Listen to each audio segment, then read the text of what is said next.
It began with a ticket, a single, wrinkled slip of paper tucked inside a book I bought secondhand. The departure time read midnight.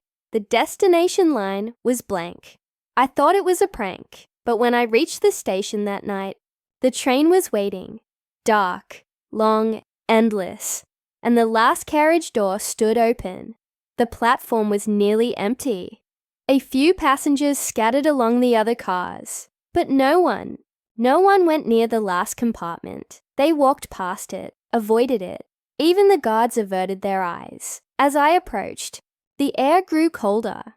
Not winter cold, memory cold, like standing where someone had taken their last breath.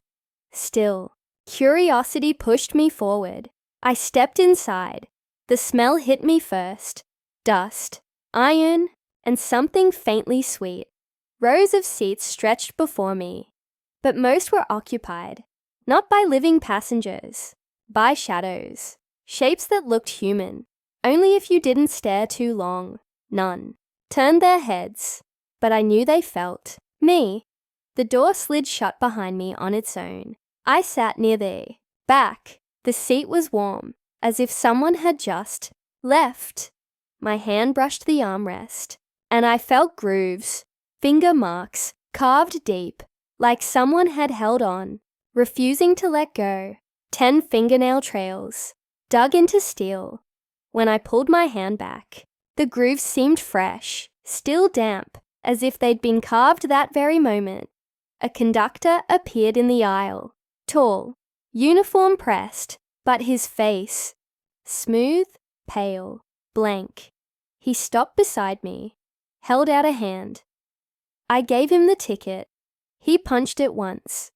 The sound echoed like a hammer on a coffin. Then he leaned closer, and though he had no mouth, I heard a whisper, "End of the line." I turned to the window, but outside wasn't the city. It wasn't countryside. It was dark, only faint, pale shapes drifting past. Sometimes a face, sometimes a hand pressed against the glass. Always gone too fast to believe. But the strangest part, no reflection. Not of me, not of anyone. A woman sat across from me, dressed in black, head bowed. I thought she was asleep, until she lifted her face. Her eyes were sewn shut, yet somehow she stared directly at me. Her lips moved soundlessly. Then she raised a hand, pointed at the door at the end of the carriage, and went still again. Above me, the luggage rack shook. A trunk slid forward. It landed with a thud. The latch clicked open. Inside was not clothes, not books, but flesh, grey, wet, breathing. The trunk inhaled, exhaled, as if alive, pushed it shut with trembling hands. But it kept moving, kept breathing. The train slowed. We stopped at a platform. Looked out the window. The sign read A, name I didn't recognize. The letters shifted, melting into new words. Each time I blinked, a new station name appeared. And on the platform stood people, grey, still, waiting. None boarded, none left. They only stared at me. And the train moved on. An intercom crackled. A voice, mechanical, hollow, began calling names. Each passenger raised a hand when their name echoed, one by one, and then it called mine. The conductor appeared. Again, held out a hand, waiting. I shook my head, but the voice repeated, louder. I ran down the carriage, door after door. Each led to the same place. Another compartment, another row of silent passengers. Another shadow woman, another breathing trunk, endless and infinite corridor of the same nightmare.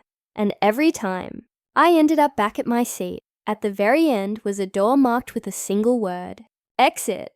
I pulled the handle. It didn't budge. The conductor appeared behind me. Closer now, blank face almost touching mine. And for the first time, I saw movement, a mouth forming. stretching, opening impossibly wide. Inside it, darkness deeper than the night outside. The train slowed. Again. Stopped. I looked out the window.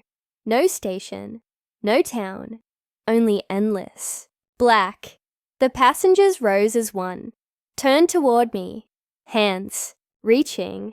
And the intercom whispered, "Final stop." The door slid open. Not to ground. Not to tracks. But to nothing. A void.